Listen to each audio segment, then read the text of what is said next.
Assalamualaikum dan salam Ramadan. Bersama saya Lia Amira Anorigos bawakan anda Buletin UKAS edisi tengah hari 15 Mei 2020. Tumpuan berita hari ini. Kerajaan Sarawak akan memastikan bekalan untuk industri pembinaan dan makanan di bahagian Limbang mencukupi sejajar dengan pembukaan sektor ekonomi dan sosial serta keperluan untuk perayaan Aidilfitri dan Gawai.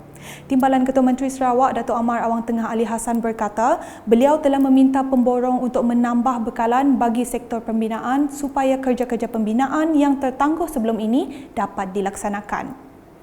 Sebab kita telah pun membenarkan untuk industri pembinaan untuk dibuka. Jadi salah satu daripada bahan yang diperlukan ialah semen dan begitu juga dengan quarry, steel, bata. Jadi kalau ini tidak mencukupi, ianya akan mendatangkan kelambatan dari segi mereka untuk memulakan kerja-kerja. Beliau berkata demikian selepas mengadakan lawatan ke premis pemborong bekalan makanan asas dan simen di Limbang pada Khamis. Datuk Amar Awang Tengah turut memaklumkan bahawa stok bekalan barangan keperluan asas di bahagian Limbang sepanjang bulan Ramadan dan menjelang perayaan adalah mencukupi. Saya telah pun memeriksa pemborong untuk gula dan setakat ini apa yang ada cuma dalam lingkungan 12 tan saja dan mereka sudah pun membuat order dalam 100 tan dan ianya dijangka akan datang dalam beberapa hari jadi selepas waktu hari Isnin depan dan kalau itu sampai saya percaya ianya akan mencukupi dan bagi untuk beras ini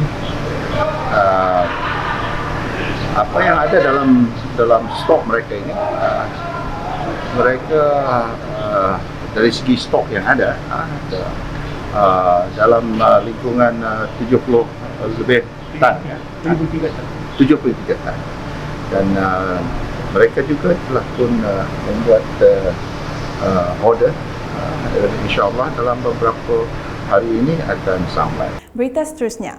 Kerajaan Sarawak telah mewartakan Perintah Perlindungan Kesihatan Awam di bawah Ordinan Perlindungan Kesihatan Awam 1999 berkuat kuasa semalam hingga 9 Jun 2020 sebagai langkah untuk berdepan gelombang kedua wabak COVID-19. Menteri Kerajaan Tempatan dan Perumahan Sarawak Datuk Seri Profesor Dr. Sim Kui Hian berkata, ordinan berkenaan menetapkan beberapa pendekatan baru di mana pesalahnya boleh dikenakan tindakan undang-undang. Bercakap dalam sidang media COVID-19 pada Khamis, Dr. Sim menjelaskan pewartaan ordinan berkenaan perlu bagi mengekang penularan wabak kerana sektor ekonomi telah beroperasi semula dan ramai rakyat Sarawak termasuk pelajar pulang dari luar negeri. And as we all know, the first wave of the COVID-19 in Sarawak has great success, and because, like Dr. Omar said, because everybody, the peak of the first wave of COVID-19 is on week 14. But we are more worried now as the business start operational and more students coming back, more Sarawakian wants to travel, and we worry about the second waves. And as a result, for Sarawak, we need to introduce a few other measures. And if we don't gazette it, the measures that we introduce has no legal standing. Jelasnya lagi, antara pendekatan tersebut adalah rakyat Sarawak yang pulang ke negeri ini perlu menjalani kuarantin di rumah dan menggunakan wristband. Laporan berikutnya masih perkembangan di Limbang. Kumpulan pertama yang terdiri daripada 47 orang pelajar bahagian Limbang yang berjaya dibawa pulang dari pelbagai IPT di Labuan pada 2 Mei lalu selesai menjalani kuarantin 10 hari di Hotel Purnama Limbang kini telah kembali ke rumah masing-masing. Residen bahagian Limbang, Ir Ahmad Deni Ahmad Fauzi berkata, pelajar yang berasal dari Limbang telah dibenarkan pulang ke rumah masing-masing, manakala pelajar-pelajar dari Lawas akan bertolak ke Lawas menggunakan perkhidmatan air. Pagi ini kita menghantar lebih kurang 20 orang pelajar ke Lawas dan seorang saya dipahamkan telah dimasukkan ke hospital Limbang kena didapati demam, iaitu insya-Allah tak ada apa-apa lah. Kalau ditakdirkan, kalau beliau sihat, beliau juga akan dihantar ke Lawas dan mungkin kita akan menggunakan jalan darat lah untuk menghantar pelajar tersebut ke Lawas. Dan inilah antara gerak kerja yang kita jalankan oleh Jawatankuasa Pengurusan Bencana bahagian Limbang, termasuk juga Jawatankuasa Pengurusan Bencana Daerah Limbang. Kita sama-sama bekerjasama lah, termasuk semua frontliners yang ada di bahagian Limbang ini. Ir Ahmad Deni juga memaklumkan kesemua pelajar ini telah dipasang wristband dan diberikan stay home order bagi memastikan mereka boleh dihubungi. Seterusnya dari Limbang kita ke laporan di Bau. Pejabat daerah Bau sudah beroperasi semula bermula 12 Mei lepas lanjutan daripada perkeliling yang dikeluarkan oleh Jabatan Ketua Menteri Sarawak.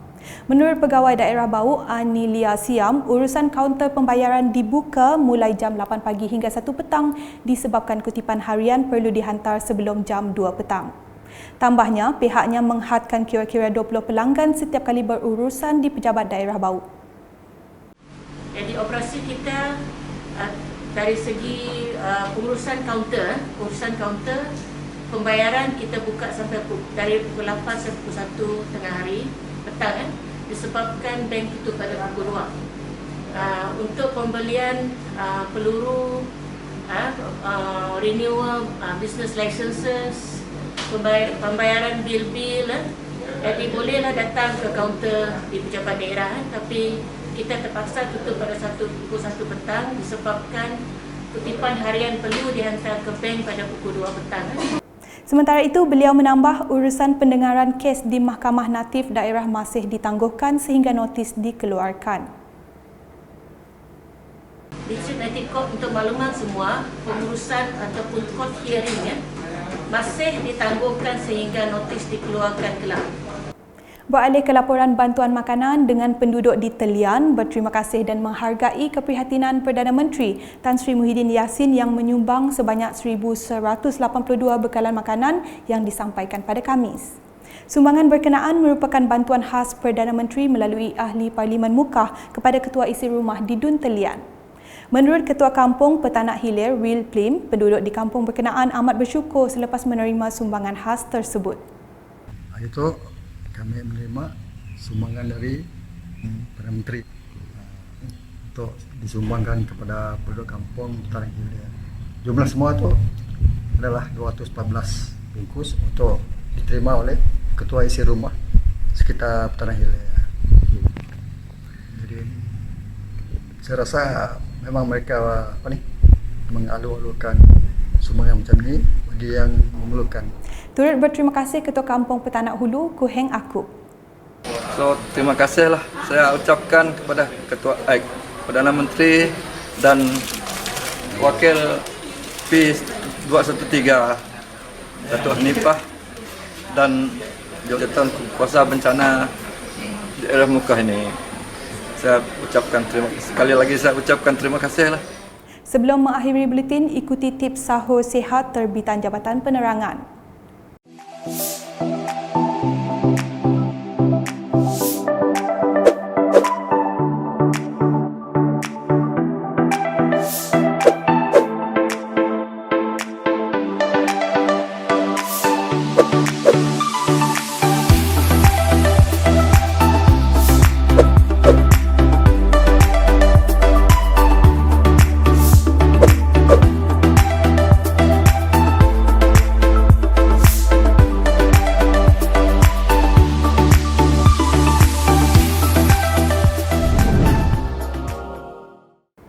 Sekian bersama saya Lia Amira dan kru penerbitan.